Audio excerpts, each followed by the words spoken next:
buenas tardes, amigas, amigos. Es un gusto para mí estar reunidos esta tarde del lunes 29 de noviembre de 2021 en ya pues esta penúltima sesión de actualidades de bioética. Se nos han ido ahora sí que como agua entre las manos aquí platicando con los compañeros. A esa conclusión llegamos de que como siempre el tiempo pasa más rápido de lo que uno advierte, pero aquí estamos y en esta ocasión el tema al que nos vamos a enfocar eh, es bioética, biotecnología, perdón, e industria farmacéutica en la sociedad globalizada. Antes de comenzar, y voy a hacer algunos señalamientos en particular, voy a subrayar algunos puntos que creo que son relevantes en el curso de la presentación, pero sí me gustaría remarcar como cada lunes que nos hemos estado encontrando, volver a invitarlos que si tienen algún comentario, aportación, sugerencia, como dijera por ahí, queja o lo que sea, son bienvenidas para hacer la sesión de ida y vuelta y bueno, creo que sería todavía mucho más enriquecedora. Y sin más, pues entramos en materia. Vaya tema, biotecnología e industria farmacéutica en la sociedad globalizada. Es un tema ya de por sí desde antes de la pandemia muy actual, pero creo que con esto que está aconteciendo se vuelve todavía más actual y lo vamos a ver y ustedes me darán su opinión en su momento. ¿Qué se puede decir sobre el tema? Es una serie de consideraciones múltiples que se pueden encontrar, que pueden combinarse con otras temáticas que ya hemos venido tratando, porque otro punto que me gustaría tratar, si es que no lo he mencionado, me parece que no, es que todo está conectado. Todos los temas de bioética de una u otra manera se conectan y se imbrincan, encuentran caminos comunes. Por ejemplo, los avances de la medicina y de la biotecnología en general, así como la complejidad de los problemas producidos por el cambio de época en el que nos encontramos, plantean una serie de desafíos a la bioética. Ya el Papa Francisco nos ha hecho ver reiteradamente que lo que estamos viviendo se podría situar en un contexto de cambio de época. Es decir, no es tanto una época de cambios vertiginosos, rápidos. Por esto de la pandemia, muchas cuestiones lo sabemos que se hicieron todavía más rápido de lo que normalmente hubieran pasado. Este mismo tipo de conexiones por el que estamos, la misma vacuna, las mismas vacunas que se desarrollaron en un año, cuando es un proceso que lleva 10 años más o menos los protocolos de investigación para llegar a las vacunas y que justamente es un tema que trataremos, es el lapso de tiempo que llevan. Pues en esta ocasión se produjeron en menos de un año. Entonces, no es tanto una época de cambios, sino un cambio de época. Nos enfrentamos a diferentes problemáticas que hemos venido tratando, como es el cambio climático, por ejemplo. Nos plantea problemas civilizatorios, antropogénicos, o sea, que tienen que ver con nuestra especie, con la subsistencia misma de nuestra especie. Asistimos entonces al surgimiento de una nueva sociedad o una sociedad del cambio, siguiendo a Ricardo Páez, un autor mexicano, que se manifiesta en una transformación estructural de las relaciones de producción, por ejemplo, de poder y de conocimiento. Vamos a ver a qué nos referimos con esto. Pero también en una modificación de las formas sociales en que se configuran el espacio y el tiempo. También lo vamos a abordar. Se ha generado una transformación radical a partir del avance de las ciencias y las tecnologías. Las relaciones humanas se han modificado. Esto se escribió antes de la pandemia. Esto los autores a los que acudimos y enriquecimos con nuestros puntos de vista se tomó antes de la pandemia. Pero esto parecieran palabras proféticas. Las relaciones humanas se han modificado. Y ello genera una crisis de sentido por la transformación de los mismos por las cuales entendimos las propias acciones individuales y sociales. Estos cambios pueden ser pensados desde dos tipos de sociedades o modelos en el contexto de la época moderna: la sociedad industrial de estados nacionales y la sociedad postindustrial globalizada. La primera se refiere a cuando el Estado tiene un papel central en la organización de la producción de bienes y servicios. No tanto un Estado comunista, pero sí un Estado benefactor, digamos, los cuales estos bienes y servicios en este modelo dependen en gran medida del desarrollo del sistema industrial del país. Sus referentes o principios últimos pues son aspectos como el progreso, la razón, el deber, la igualdad o la importancia del propio país. El segundo modelo, el de la sociedad postindustrial globalizada, tiene que ver con el predominio del capital financiero internacional y las nuevas formas de producción global.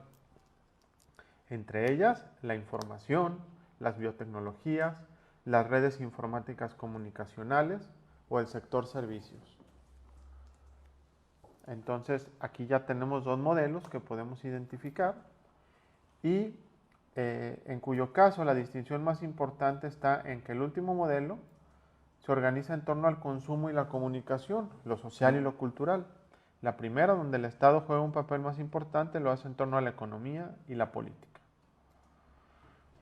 Ese segundo modelo globalizado es el referente desde el cual es necesario pensar hoy los cambios sociales, sobre todo los impulsados por las biotecnologías y la tecnomedicina. Pensemos en las vacunas, nada más, para no irnos a ejemplos ulteriores, lo que han implicado las vacunas. Si nosotros recordamos, cuando apenas empezaba la autorización de las vacunas, o mejor dicho, ya se habían autorizado, sobre todo por la FDA de Estados Unidos o por la Unión Europea, y se empezaban a distribuir ya por los demás estados, entre ellos nuestro país México, se habló incluso de diplomacia de las vacunas. ¿Qué país podía tener acceso primero a ellas?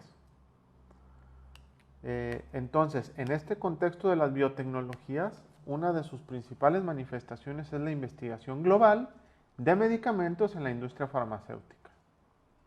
La bioética nace en el seno de la Sociedad Industrial de Estado Nacional. Recordemos, lo hemos ya mencionado, que la bioética nace en el año de 1971, justamente en los Estados Unidos, y sus principales referentes son los famosos 4 principios de autonomía, de no maleficencia, de beneficencia y de justicia, de dos autores muy conocidos en el contexto americano, que son Bisham y Childress.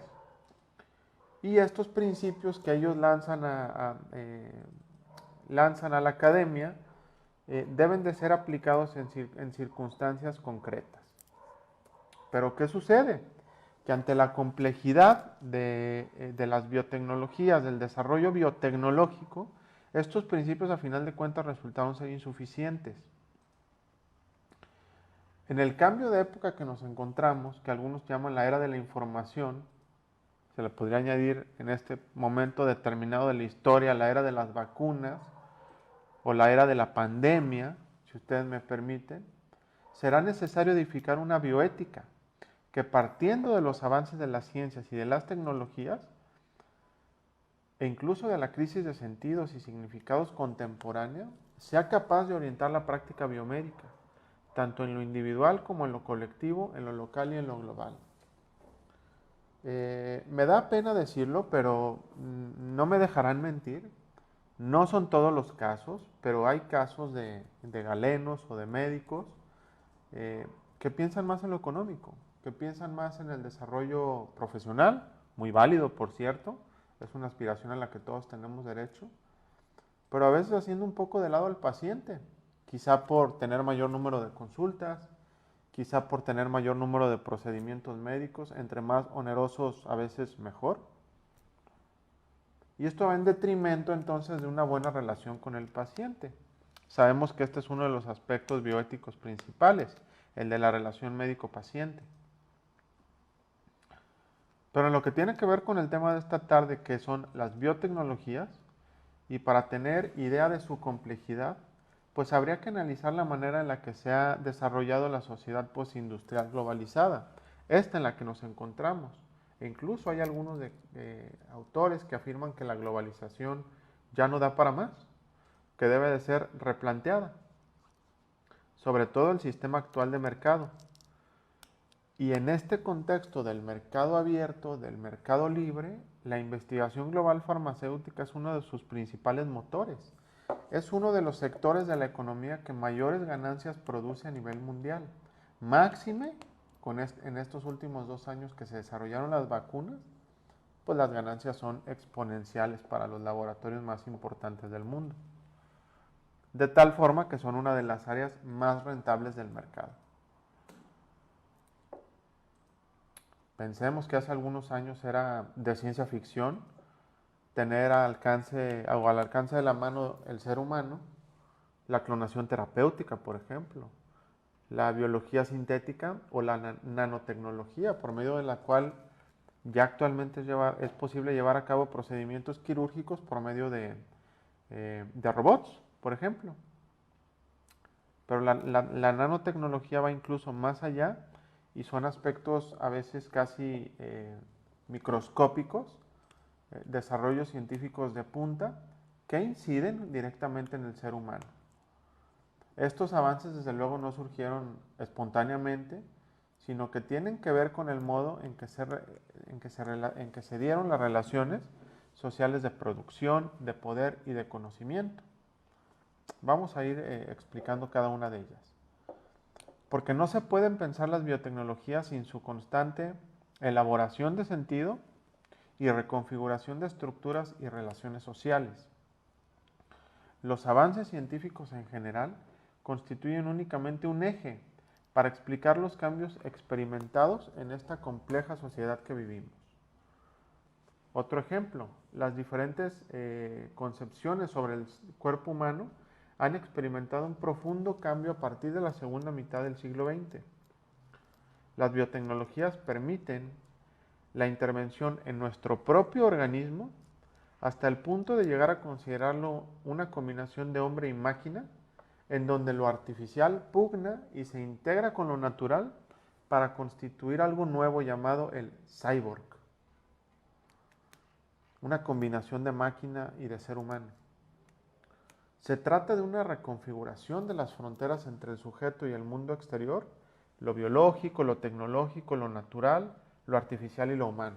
Por ejemplo, de las prótesis que ya desde inicios del siglo XX o quizá un poco antes existían para ayudar al cuerpo humano a reemplazar, pensemos por ejemplo, ayudó mucho la Primera Guerra Mundial con tantos soldados que perdieron, por ejemplo, alguna extremidad. Bueno, eso detonó el perfeccionamiento de las prótesis de brazos o de piernas. De esa primera etapa hemos ya pasado a la nanotecnología que mencionábamos, a través de la cual se podría llegar al sitio lesionado para repararlo o para tratar tumores malignos. El ejemplo que dábamos, por ejemplo, de las cirugías o de otro tipo de procedimientos médicos, farmacológicos, quirúrgicos, mucho más especializados y mucho más complejos.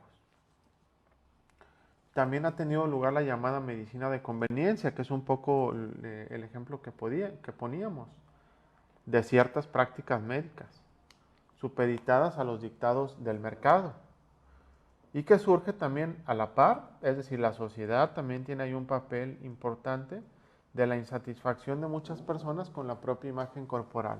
No es que estemos satanizando o tachando, si ustedes me permiten, el trabajo, por ejemplo, de los cirujanos plásticos. Yo tengo amigos cirujanos plásticos muy honorables, gente muy respetable.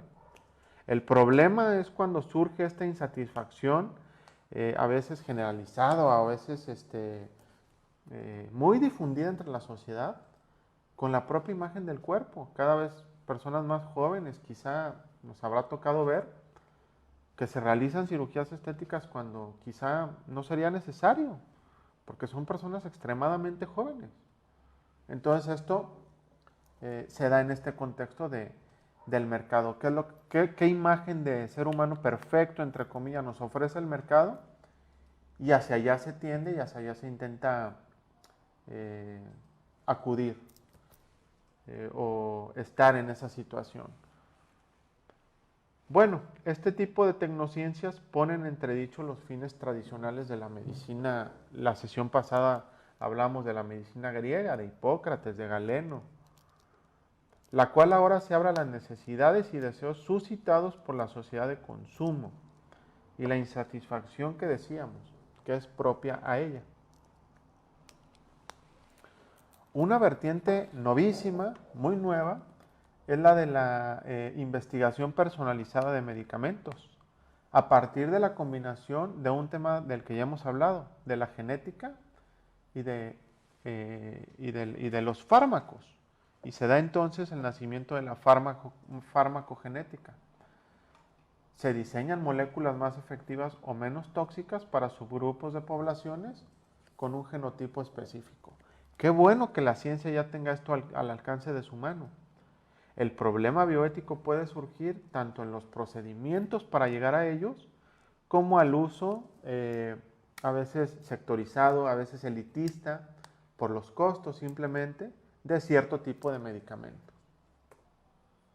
Nada menos en la época en la que nos encontramos de las vacunas, de las nuevas vacunas contra el nuevo coronavirus,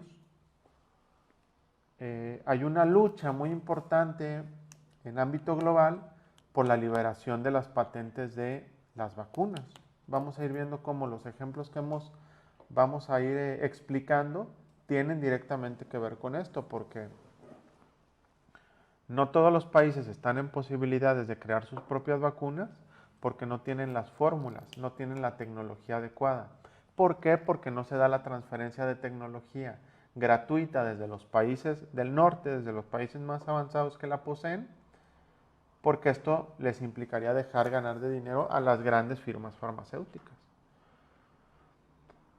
Entonces, vemos que todo, decíamos, está de alguna manera conectado, relacionado,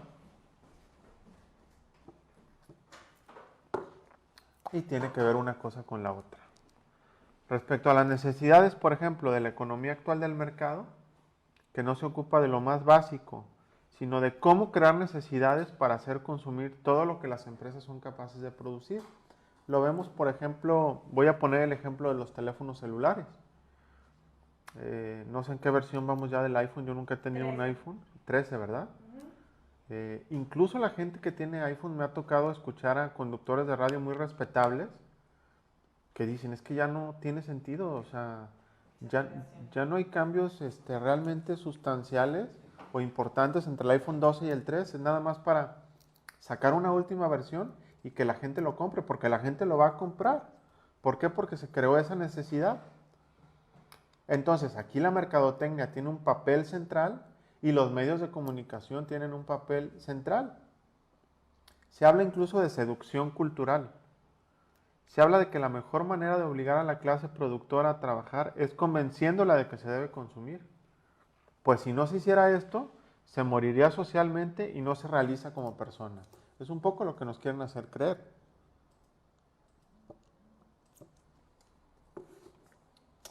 En lugar de proletariado explotado, a la clase trabajadora del nuevo modelo económico se le puede llamar consumariado seducido, nos dice Ricardo Páez.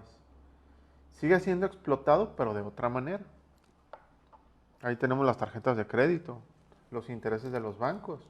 No deberían de ser, pero los países como el nuestro los permiten para tener acceso al crédito, que la población tenga acceso al crédito que el gobierno no puede dar.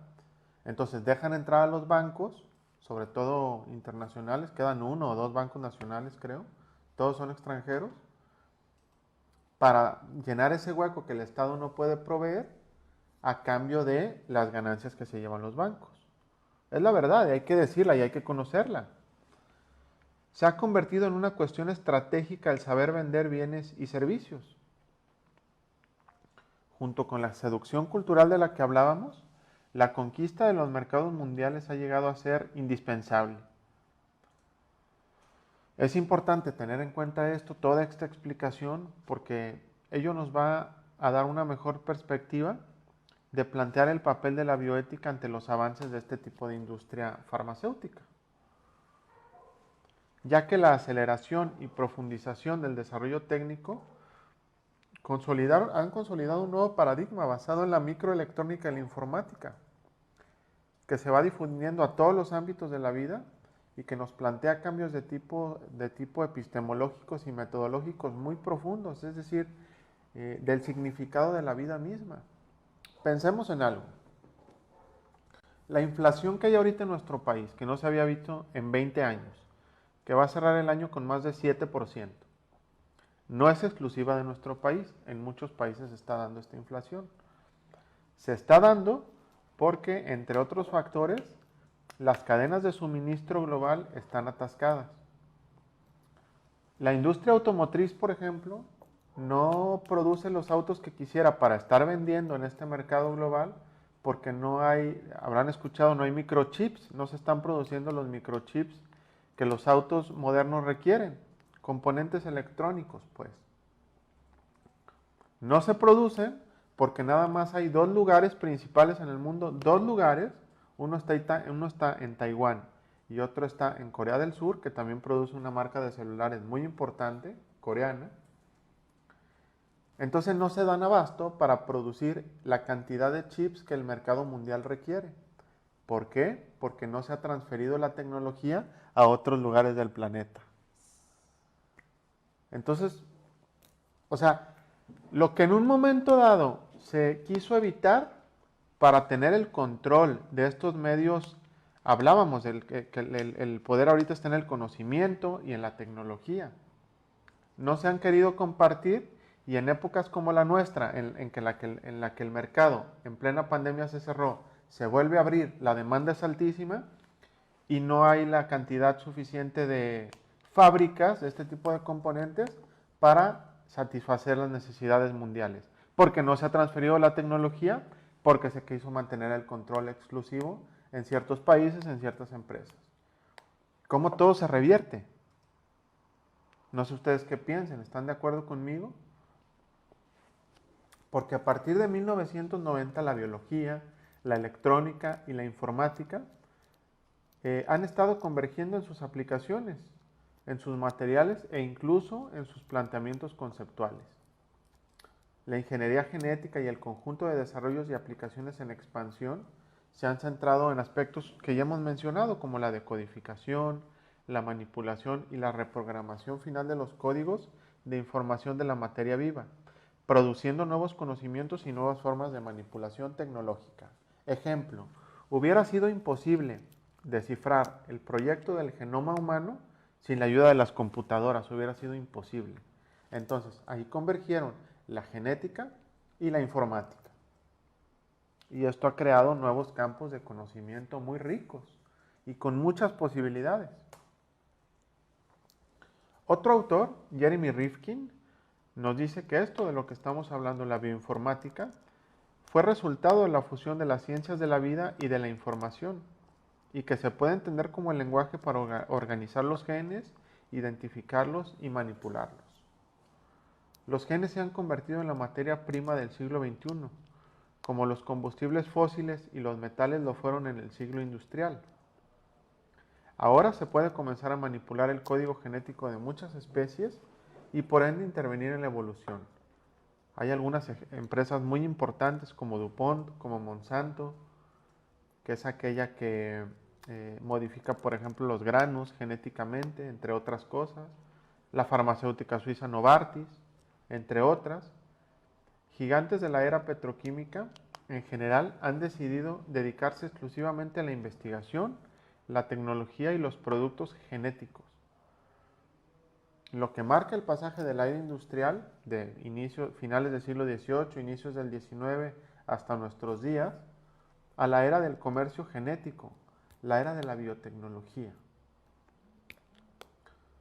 En aspectos como la clonación, el problema auténtico está en lo económico, ya que lo que se logró hacer después de los experimentos con ratones es crear el prototipo para el trabajo bioindustrial en líneas de montaje en masa. Con la clonación es posible dejar de lado la reproducción mediante la fertilización del esperma y del huevo y hacer copias exactas de un organismo vivo con los mismos niveles de control y normas de ingeniería que se aplicaban al Fordismo. Es decir, al comercio en masa, a la producción en masa. Pensemos esto. Esto nos habla de un cambio de era, nos habla de un cambio de época. Porque se habla incluso de la producción de vida a nivel masivo y a la medida. Esto es lo importante de la clonación desde el punto de vista, por ejemplo, económico. Hay otro campo muy novedoso que se llama farming, que está en capacidad de convertir a los animales en fábricas químicas propiamente. Clonadas, se les introducen genes en su código genético para que produzcan productos farmacéuticos y químicos en la leche. Pensemos en esto. Acabo de mencionar hace poco a Monsanto y otra gran controversia que ha existido en los últimos años de que la farmacéutica, ¿quién no conoce la aspirina? Que la produce una farmacéutica alemana que se llama Bayer. Bueno, Monsanto y Bayer se aliaron, se fusionaron y sus grandes críticos dicen que qué casualidad, porque algunos de los granos que produce Monsanto, según ciertas investigaciones, recordamos que por ejemplo el trigo puede ser, por citar algo, o cualquier grano más común, en este caso podemos poner el ejemplo del trigo, puede ser modificado genéticamente. Pero esta modificación genética, donde el ser humano ya interviene en este proceso natural, pues puede producir cáncer, produce cáncer. Entonces, para el cáncer se necesitan medicamentos. ¿Quién produce los medicamentos? Lo producen las farmacéuticas, entre ellas Bayer. Entonces tendríamos un caso donde ciertos granos de cierta compañía están produciendo cáncer en el ser humano y otra ala de la misma compañía vende los medicamentos para el cáncer. ¿Dónde queda la bioética, no? Y sin embargo, esto se está llevando a cabo. Siguiendo a Rifkin, en su obra El siglo de la biotecnología, la fusión de la revolución de la información y las ciencias de la vida va a terminar con el trabajo de masas. Tenemos una revolución tecnológica que puede crear un renacimiento o una gran conmoción social. Podemos dar un salto hacia adelante para la generación de sus hijos, de nuestros hijos, o podemos tener años, décadas o incluso generaciones, nos dice Rifkin, de inestabilidad y de disturbios. Esto lo publicó en el diario mexicano La Jornada en 2011. Por lo que estamos mencionando, porque los avances tecnológicos pueden incidir rápida y profundamente sobre las relaciones humanas y ambientales, y tienen por ello distintas repercusiones éticas. Desde luego tendrán aspectos positivos, como el que la vida de hoy se ha facilitado mucho con aspectos como las cirugías teledirigidas. Máxime con esto de la pandemia, esto se ha desarrollado todavía mucho más rápido, con nuevas medicinas, nuevos fármacos. Sin embargo, los beneficios están limitados por otros desafíos. Algunos problemas globales dentro de los cuales se pueden insertar las biotecnologías serían, por ejemplo, los siguientes: que éstas inciden en la concentración del poder, que la mayor productividad que impulsan las tecnologías compite con las limitaciones del ser humano. La robótica, por ejemplo, que tiene que ver en las cirugías teledirigidas que acabamos de mencionar, ha traído mucha mayor eficiencia médica, pero ha desempleado a mucha gente. Ahí está un desafío, ahí está una de las paradojas. El poder entonces será un factor muy importante para comprender este tipo de ambientes. Los avances científicos en general, no solo de biotecnologías, amigas, amigos, pues han traído un cambio exponencial en la estructura del poder, mostrando que su importancia no se encuentra tanto en el saber, sino en el saber hacer. La investigación se torna una gran carrera estimulada por los resultados y las aplicaciones. Sería imposible avalar éticamente las biotecnologías, no se puede avalar desde la bioética este tipo de prácticas sin comprender la red de intereses que las rodean, entre los cuales habrá intereses nobles y humanitarios como el querer ayudar a las personas enfermas, a las comunidades enfermas, pero también hay intereses empresariales, que hemos dado algunos ejemplos concretos, que no tienen prácticamente que ver con el bien común.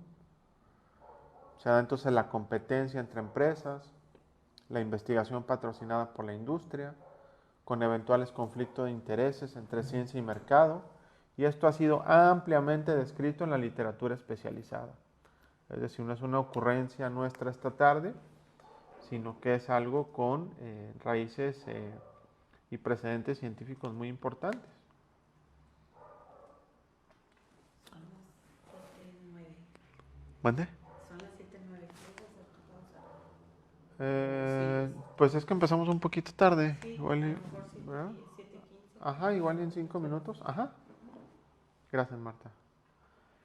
El poder en su faceta de saber tecnológico, movido por intereses económicos y comerciales, surge de la concentración del poder saber tecnológico entonces. Una muestra de lo anterior es en el caso de la investigación y desarrollo de nuevas medicinas, es la escandalosa cifra del 1090. ¿De qué va en este caso esta cifra? De que el 10% de los recursos mundiales destinados a la investigación se utilizan para el 90% de la población mundial y el 90% restante solo para el 10%. Una nueva disparidad, ¿no? Una nueva disparidad en este mundo dispar en el que vivimos. Ese porcentaje pequeño seguramente es el que mayores dividendos económicos traerá.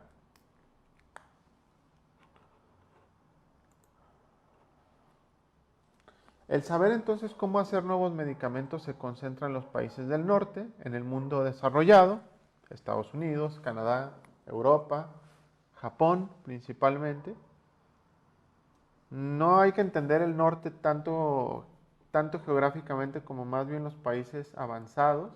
En geopolítica se habla de países occidentales, aunque no todos sean occidentales. Japón no está en Occidente, pero es un país que se considera del Occidente en ciertas maneras de pensar. Australia no está en el Occidente, o Nueva Zelanda, pero son países avanzados y occidentalizados.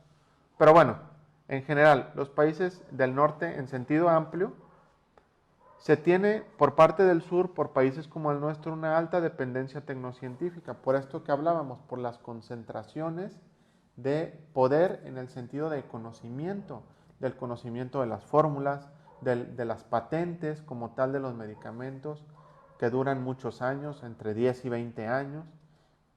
Después se pueden liberar o se pueden volver a adquirir por las grandes multinacionales, dependerá de la legislación de cada país.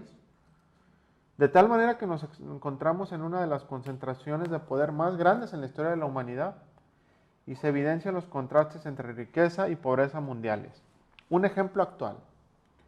Hay países donde se está ya aplicando la tercera dosis de la vacuna. Nuestro vecino del norte, Estados Unidos, ya van en la tercera dosis de la vacuna y qué bueno que por ellos, porque también gente mexicana que ha podido, conoceremos, tendremos parientes quizá que lo han hecho, o algunos, quizá algunos de ustedes que me han escuchado lo han podido hacer, ido a vacunarse a Estados Unidos, porque tienen excedente de vacunas. Y solo el 5% me parece del continente africano tiene una dosis de la vacuna. Disparidades mundiales, desigualdades mundiales nuevamente. Como esta época de cambio o cambio de época en la que nos encontramos con esta pandemia que nos vino a sacudir todas las estructuras, todos los supuestos que teníamos y que el mismo Francisco, nuestro mismo Papa Francisco nos ha llamado reiteradamente con sus documentos y no solo ahí, sino reiteradamente nos llama a tratar de replantear nuestras estructuras. Parece que justamente estamos volviendo a la misma normalidad de siempre. No hay una nueva normalidad, es una normalidad de siempre. Y eso sería lo más lamentable, que esto que estamos pasando no nos moviera a buscar nuevas maneras. Se están haciendo intentos desde la academia, se están haciendo intentos desde la ciencia, desde el pensamiento, para encontrar nuevas fórmulas. Pero no será tarea fácil mover tantas inercias. Entonces nunca se ha tenido tanta capacidad industrial de producir. Y al mismo tiempo los índices de pobreza y de hambre persisten y se acrecientan. Otra paradoja de nuestros días. Otra paradoja de nuestra civilización, de nuestra sociedad. El problema del control de las biotecnologías, entonces, tiene que ver con la falta de oportunidades para desarrollar capacidades de investigación ocasionada por la concentración de recursos de parte de unos cuantos. Igual son las 7:14, nos podemos ver a las 7:20, si les parece bien. Amigos, aquí nos encontramos en 6 minutos nada más para adentrarnos a la segunda parte de nuestra charla. Son bienvenidos sus comentarios y gracias por su atención. Los veo en 6 minutos. Gracias, amigas y amigos, por continuar con nosotros. Estábamos hablando de justamente la relación estamos hablando de la relación entre biotecnología e industria farmacéutica y qué tiene que decir la biótica al respecto. El problema entonces del control de las mismas, de las biotecnologías, tiene que ver con la falta de oportunidades para desarrollar capacidades de investigación ocasionada por la concentración de recursos de parte de unos cuantos, que es lo que hemos ejemplificado. Pensemos algo. En cualquier universidad media podrían desarrollarse conocimientos biotecnológicos transferibles, pero no se está organizando para ello. Aquí se me pasó el no. No se está organizando para ello. No hay la intención de transferir conocimiento. El ejemplo que poníamos de los microchips, por ejemplo. La diferencia abismal entre países o zonas está en el modo en que se ejerce el control. Hay capacidades, pero el control permanece impidiendo que éstas florezcan. En nuestros días de pandemia, la líder de la Organización Mundial del Comercio, que es una nigeriana, es la primera mujer que lo dirige. No recuerdo el nombre, se me escapa en este momento, pero tiene más o menos el año de que llegó al cargo. Ha estado insistiendo, ha estado peleando junto con otros líderes del mundo para que al menos temporalmente las patentes de las vacunas sean transferidas, sean prestadas, para que pueda ser producida la vacuna, conociéndose la fórmula en muchos países y se pueda llegar a vacunar a muchas más personas en menos tiempo. Pero no existe la voluntad al día de hoy de las grandes farmacéuticas, Pfizer, Moderna, principalmente, Johnson & Johnson es otra, yo estoy diciendo marcas, pero bueno, para poner los ejemplos, de transferir esta tecnología, de prestarla, porque las ganancias económicas, que son inmensas, dejarían de llegar a sus arcas. Entonces, la capacidad de desarrollo depende mucho del lugar donde uno se encuentre, no solo en este ámbito, en general, de las características de los sistemas políticos, de las potencialidades y obstáculos que hay en las comunidades, de la cultura. Lo tenemos en nuestro país el problema de los migrantes haitianos, por ejemplo. Estoy seguro, y lo estaremos todos, creo, que no salen de su país por diversión. Que si tuvieran las condiciones en su país adecuadas para la mínima subsistencia, que no las hay en Haití, no se verían obligados a emigrar. Otro problema más de nuestros días, la migración. Otra de las paradojas de nuestros días. Un autor muy importante en el campo de la bioética francés, Gilbert Otois, nos dice que la investigación y el desarrollo se refiere a la investigación tecnocientífica y al uso de sus resultados y productos en la sociedad. Además, nos dice Otois, desarrollo sugiere que los problemas son muy diferentes cuando uno se sitúa en una sociedad llamada avanzada o desde el punto de vista de una sociedad en vías de desarrollo. Las condiciones serán diferentes, las oportunidades serán diferentes.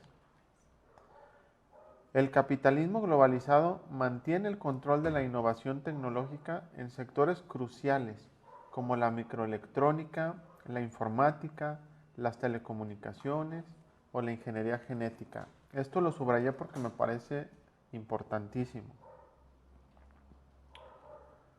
La biología, la electrónica y la informática están convergiendo e interactuando en sus aplicaciones, en sus materiales e incluso en sus planteamientos conceptuales. convergen, se juntan en un mismo proceso tecnológico, llamémoslo así, la biotecnología, la electrónica y la informática. En torno a esto está constituyéndose una constelación de importantes descubrimientos en materiales avanzados, por ejemplo, en fuentes de energía, en aplicaciones médicas, las cuales se transmiten con mucha facilidad por los medios de comunicación de los que disponemos, simplemente el Internet. Los países del norte concentran los adelantos tecnológicos y la producción de conocimiento, junto con aquellos países que han podido subirse, o en su momento lo hicieron, aunque han venido un poco a menos, como por ejemplo Brasil, pero tenemos a China, tenemos a la India, e incluso Chile, por ejemplo, en el ámbito latinoamericano, tuvo un auge importante de riqueza, de estabilidad hace nada más algunos años. Después se han dado movimientos sociales, lo sabemos en estos países. Brasil tuvo la defenestración de una presidenta. Chile tiene movimientos sociales muy importantes. Pero bueno, en su momento tuvieron un proceso de desarrollo muy importante. Y estas naciones, junto con el norte desarrollado, entonces, transformaron a la gran masa laboral preparada para el Fordismo, o en otras palabras, para la producción en masa, en trabajadores del conocimiento. Se apostó a ello. Hay cifras que nos dicen que países, por ejemplo, como Corea del Sur, que hace 50 años estaba muy por debajo de México, apostó a la educación, apostó al desarrollo sobre todo de ello, partiendo de la educación desde los primeros años hasta invertir en investigación y desarrollo, más o menos el 4% de su Producto Interno Bruto. Nosotros estamos por ahí del 0.4% y de ahí no hemos sido capaces de salir hacia arriba. Y ello detonó en el desarrollo del país. Corea del Sur hoy es un país muy desarrollado. Entonces la productividad proviene de la innovación y de la competitividad, de las relaciones de producción, y las relaciones de producción tienen que ver con esto. Hay voces que dicen que las reformas neoliberales adoptadas por países como el nuestro han reforzado nuestra posición periférica en materia de desarrollo tecnocientífico. Yo estoy de acuerdo. El país, también lo sabemos, está dominado por una serie de intereses políticos y económicos que tienden a mantener el monopolio del poder en pocas manos y debilitan la capacidad del Estado para redistribuir los bienes. Sin meternos en ningún partido, sin hablar de ningún partido, hablo en general. Tradicionalmente así ha sido. Y de esta manera la inversión pública para apuntalar el desarrollo económico que requiere la sociedad del conocimiento en la que vivimos globalmente, pues se ve menguada. Nos vemos en desventaja frente a otras naciones. Y en general, las empresas globales buscan maximizar sus ganancias mediante la contratación de trabajo en donde haya menores costos laborales y cargas fiscales, así como repartir la cadena de producción por todo el mundo y aprovecharse de la debilidad de países menos desarrollados para exigir condiciones para las empresas y poder invertir. Se puede distinguir en la producción global actual el origen de la inversión, el lugar de producción, el de la declaración fiscal en otro país, el de residencia en otro país, según les convenga a las empresas. Esto es muy claro en el ámbito de investigación farmacológica en seres humanos, el cual se realiza de manera global a través de lo que en el medio se conoce como protocolos de investigación multicéntricos y además multinacionales. ¿De qué va esto? ¿De qué se trata? Bueno, se trata de investigaciones sobre nuevos productos justamente farmacéuticos patrocinados por la industria a nivel global, generados en sitios como Estados Unidos, Europa o Japón principalmente, a través de algo que se llaman los Contract Research Organizations, que agilizan su diseño y realización en serie. En la industria, en México se les conoce como los CROs. En este esquema se llevan a cabo simultáneamente en múltiples países y centros de investigación o atención de la salud, principalmente en países periféricos como el nuestro, en muchos aspectos lo es. Se les ofrece la infraestructura técnica, se les ofrecen investigadores locales y se les da una menor carga fiscal y restricciones legales. Para los países y los laboratorios transnacionales es un mercado muy interesante por todas estas condiciones. ¿Ellos qué hacen? Otorgan una serie de beneficios a los investigadores locales o a los hospitales a cambio de que les dejen usar sus instalaciones y sus pacientes, logrando obtener los números que requieren los diseños estadísticos que se requieren en los protocolos de investigación, y finalmente lo que van a buscar es la autorización de la FDA estadounidense, que les va a dar ganancias muy importantes, además por varios años. En pocas palabras es como funciona. A este tipo de investigaciones, por otra parte, se les critica porque puede dominar el interés mercantil por sobre el científico. Se puede caer en el riesgo o en la tentación de buscar la aprobación de nuevas moléculas, de nuevas medicinas, de nuevos medicamentos para ser patentadas, más que el desarrollo de auténtico conocimiento que lleve a tratar los padecimientos más importantes de una población. En nuestro país nada menos es la obesidad, causante de un gran número de hipertensión y de diabetes. Claro, hay otros factores, como el ejercicio que se debería de hacer más en la población, la alimentación es otro factor muy importante, pero también jugará un papel importante el sector farmacológico. Si bien el costo de la investigación en este contexto es muy alto, las ganancias son mucho mayores a lo que se invierte, las cuales se realizan la mayoría de las veces sin tener que ver con las grandes necesidades de la salud de los países huéspedes, como México. México recibe a este tipo de investigadores con el esquema que ya hemos mencionado, con las ventajas que ya hemos mencionado, y el riesgo que se puede correr es que los beneficios que se obtuvieron estudiando en población mexicana se vayan al país de origen del laboratorio, Suiza, Alemania, Estados Unidos, Japón, etc. Además, regularmente los beneficios compartidos con las localidades son muy pequeñitos, muy magros, y se distribuyen sin respetar los acuerdos internacionales al respecto. El poder económico finalmente es lo que termina dictando cómo se procede en este ámbito. ¿Y la bioética dónde queda? La bioética tiene mucho que decir al respecto. En segundo lugar, ocurre un dislocamiento o un divorcio del eje sobre el que giran las relaciones sociales. Estamos adentrándonos un poco más en la problemática.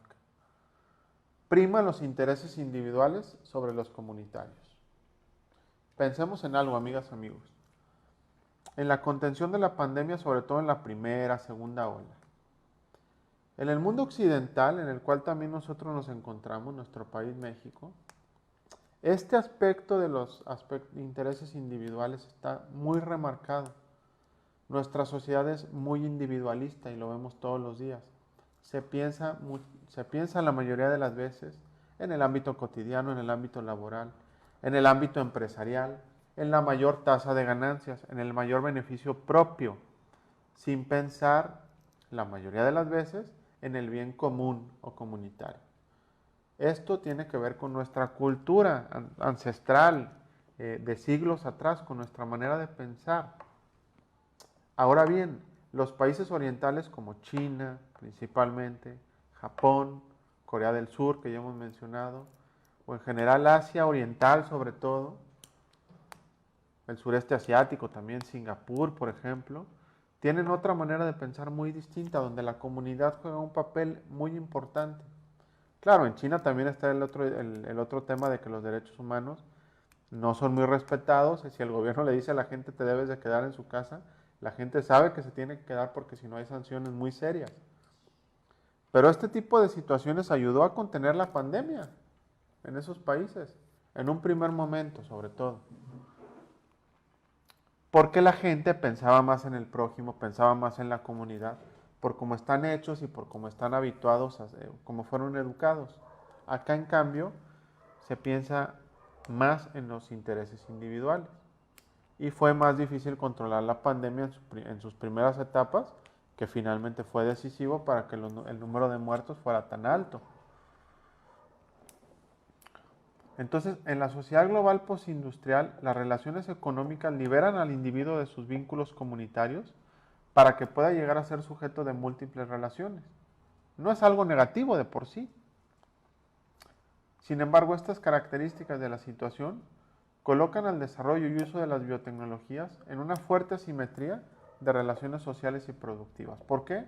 Porque los intereses dominantes de quienes tienen el poder y los recursos no son necesariamente los intereses de la comunidad humana.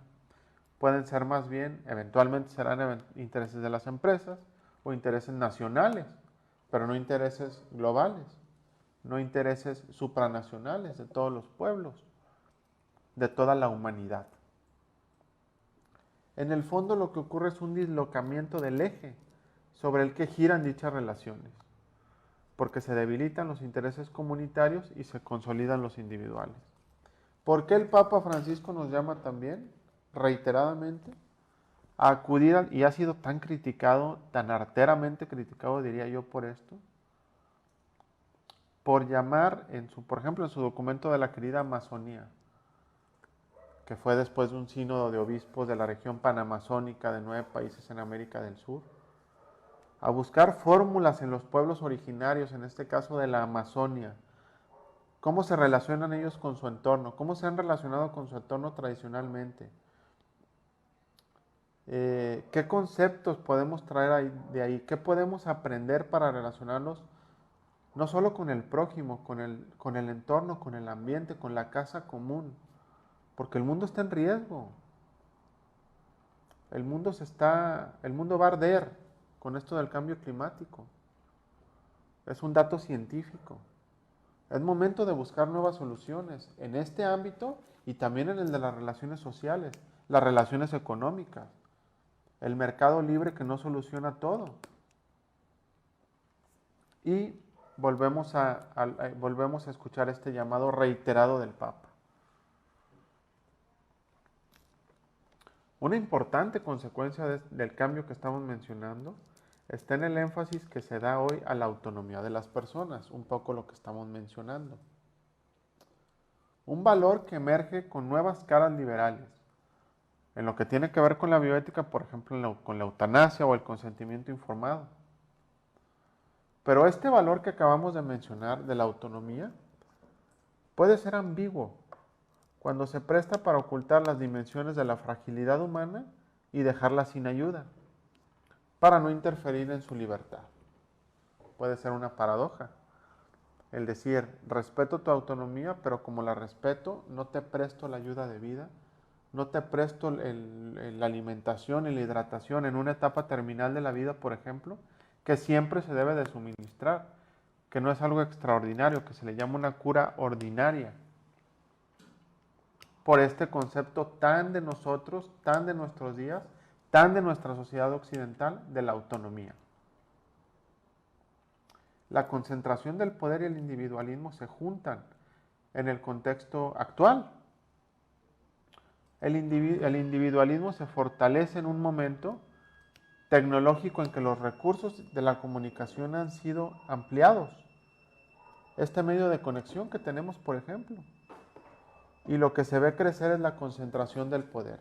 Porque ¿qué firmas han sido las más ganonas? Bueno, las firmas, no voy a decir ya marcas, más marcas, pero las firmas de donde podemos comprar por internet, por ejemplo. ¿Como Amazon? Sí, por ejemplo, como Amazon. O Facebook, por donde estamos conectados ahorita. Afortunadamente existe este medio de comunicación, pero también ha sido otra gran empresa con grandes ganancias. Y hay otros ejemplos. Entonces, el contexto lleva a ello. Sin embargo, hay corrientes ideológicas también que van en contra de esto. Yo leía un artículo hace poco en una revista,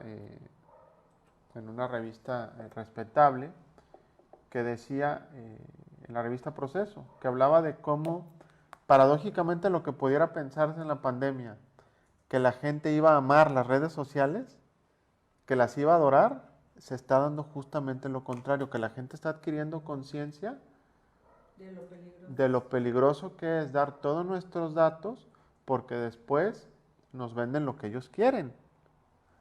Entonces se da esta situación paradójica. Y qué bueno que seamos conscientes de esto, que tomemos conciencia de esto. Biotecnología, bioinformática, estos conceptos entonces cobran vida y se vuelven concretos con estos ejemplos que estamos dando.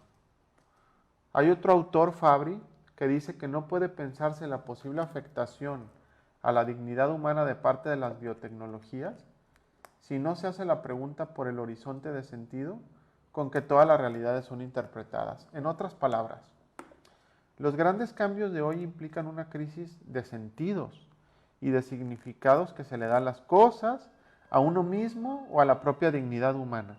Este concepto tan llevado y traído de dignidad humana. El término sentido evoca diferentes conceptos que enunciamos a continuación y que sería bueno distinguir. Por una parte, el nexo interno de las realidades en cuanto percibido o formulado, lo que percibimos. Después, el sentimiento que acompaña tal percepción. Y finalmente, la dirección que se imprime en la vida a partir de tal percepción. Cómo todo va relacionado.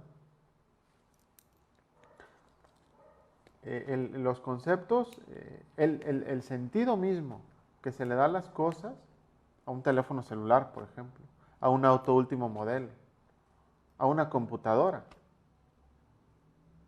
a veces puede cobrar más relevancia que una plática, que una charla cara a cara. Es una de las paradojas de esta pandemia, que nos ha llevado a despersonalizarnos.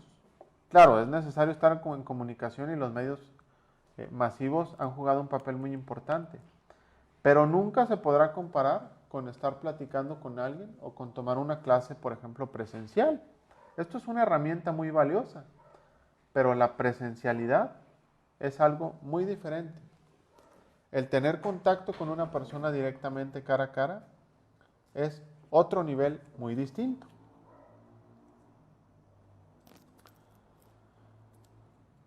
Con este término nos referimos, el sentido, a los cambios en las representaciones de las cosas y de uno mismo. El sentido y significado que se da a la vida tiene que ver con la identidad y es objeto de serios debates bioéticos más allá de la diversidad de posturas filosóficas. Una crisis de sentido, por otra parte, significa una revaloración de los criterios fundamentales. Dicha crisis es provocada el día de hoy de manera inevitable, o en nuestros días, por el progreso tecnocientífico y las nuevas formas sociales de relación. Es decir, tradicionalmente nos relacionábamos de una manera, presencialmente, por ejemplo, y nos hemos visto obligados a relacionarnos virtualmente. Se habla ya de una virtualidad o de una realidad virtual. ¿Se puede hablar realmente de una realidad virtual? Tengo mis dudas al respecto. Me gustaría conocer su punto de vista. Porque más allá de la coexistencia de distintos sistemas de valores y de sentidos, este pluralismo en el que vivimos, ¿no? Este pluralismo, diríamos los abogados, esta pluralidad democrática, se caracteriza porque estos sistemas compiten entre sí, con lo cual las interpretaciones incuestionables de la realidad tienden a transformarse solo en hipótesis, solo en suposiciones. Pensemos en otro ejemplo, amigos, amigas. En la Edad Media, por ejemplo, la gente vivía segura. ¿En qué sentido? La gente estaba segura de que terminando la vida estaba el cielo o el infierno. Era una seguridad total, incuestionable, no había más. Y eso le brindaba a la gente una seguridad, una certeza interior, una tranquilidad, una paz.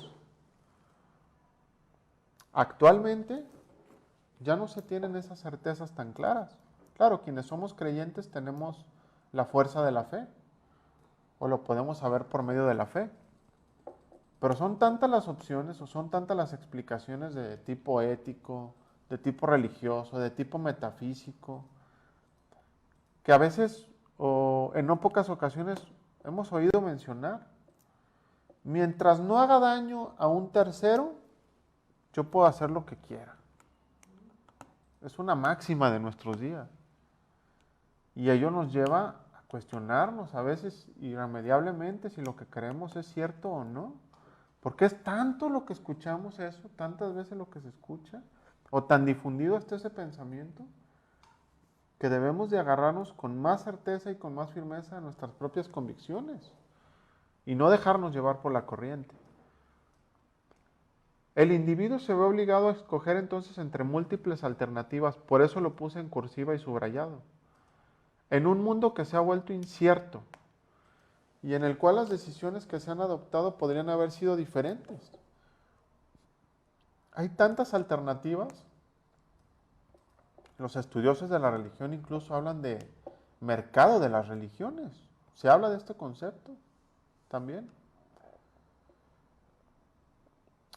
Incluso en el ámbito en el que nos encontramos de la biotecnología, hay un instituto Venter que ha estado en condiciones de decir que ha creado la vida por medio de la biología sintética, la creación de la vida en laboratorio. Esto nos lleva a replantearnos muchas cosas. Si el ser humano es capaz de hacer esto, ¿hasta dónde será capaz de llegar?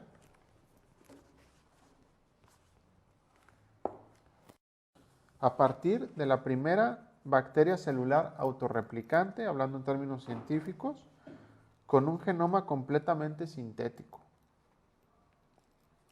El uso cotidiano de las biotecnologías ha conducido al ser humano a adoptar nuevas formas de pensar y de actuar y a incorporarlas también a la comprensión de la vida. Crisis de sentidos, crisis de época, cambio de época, época de cambios. Estamos obligados como católicos, como creyentes y como personas pensantes también a informarnos, a saber qué es lo que leemos, qué es lo que se nos dice. Porque si no estamos informados, si no nos interesamos en adentrarnos, en profundizar en la realidad, seremos presas fáciles de la mercadotecnia.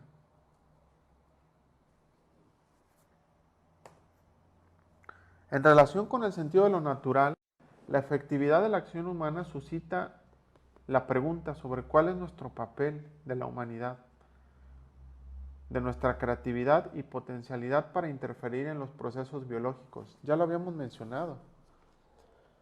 Se da el riesgo inminente de que en un momento determinado de la historia, nos lo dice Yuval Noah Harari también, un virus informático pueda tomar el control, una máquina pueda tomar el control de la realidad, una máquina que nosotros creamos. Esto no va a ser mañana, seguramente ni en 10 años ni en 20, pero puede suceder en algún momento. ¿Hasta dónde vamos a permitir dejar el desarrollo tecnológico a sus anchas? O sin una directriz bioética, mejor dicho, sin una directriz ética. Porque la ciencia debe de seguir avanzando, es inherente a ella, no se va a detener. Pero la bioética debe de estar a su lado. Hay otros autores como Salvador Arellano, mexicano de la Universidad Autónoma de Querétaro, que ha llegado a decir que el siglo XXI será con bioética o no será. Y yo estoy de acuerdo con él. De ese tamaño es la empresa ¿sí? de regular este tipo de prácticas. Otra pregunta que se nos plantea, ¿cuál es la fuerza de la ley natural de la ética clásica? Cuando lo natural para el ser humano es ser creador y ya estamos en condiciones, según el Instituto Venter, de crear vida. Esto nos lleva a replantearnos todo. También se proclama que no pueden ser transmutadas, modificadas ciertas características de las especies, sino todas ellas, las especies mismas. Yo el otro día escuchaba, se me hacía increíble de creer, pero me lo dijo una persona que yo conozco, que conoce de criaderos de mascotas, por ejemplo, que ya hay cruzas de ciertas razas de lobo con pastor alemán. Yo no sabía, la verdad. No sabía que fuera posible. Y que bueno, es una nueva especie, una combinación de especies. Esto es posible ya, ya se ha llevado a cabo, es solo un ejemplo, pero pensemos en otras combinaciones de especies, por ejemplo, de alguna especie de mono con la especie humana, porque técnicamente es posible o va a ser posible, si no es que ya lo es, pero ¿es éticamente viable? ¿Bioéticamente está permitido? En lo que se refiere también al sentido del tiempo y del espacio, las nuevas tecnologías posibilitan nuevos sentidos. ¿A qué me refiero con esto? Por ejemplo, pensemos en, lo hemos escuchado, la frase tiempo es dinero, pues es un síntoma de esta transformación. Situarse en el tiempo recibe un sentido económico, por cierto. La eficiencia, practicidad van integrando este horizonte. La investigación internacional de la que hemos estado hablando es un ejemplo de una nueva manera de concebir la creación de conocimiento, más allá de lo territorial, obedeciendo a otros intereses, tales como ganar en tiempo. Por ejemplo, hemos hablado de que existe la posibilidad de conseguir pacientes simultáneamente en diferentes partes del mundo para cortar el tiempo, y fue lo que sucedió afortunadamente en este caso, diría yo, con la vacuna de COVID-19, para justamente por este ganar tiempo, tener la vacuna antes. Del mismo modo, la experiencia del espacio ha sido modificada por la eficiencia de los transportes, pero también por la comunicación en vivo con voz e imagen, como lo estamos haciendo en este mismo momento, dando lugar a la realidad virtual. En este sentido, entonces, habría que cuestionar el énfasis que los medios tecnológicos ponen en el individuo, puesto que es un criterio predominante, y lo decíamos, la diferenciación entre Oriente y Occidente, la importancia que se le da a las personas, como criterio central al individuo, a mí, antes que a la comunidad. Y esto va en detrimento de las responsabilidades y los deberes comunitarios y ambientales. ¿Y qué tiene que decir la bioética ante esto?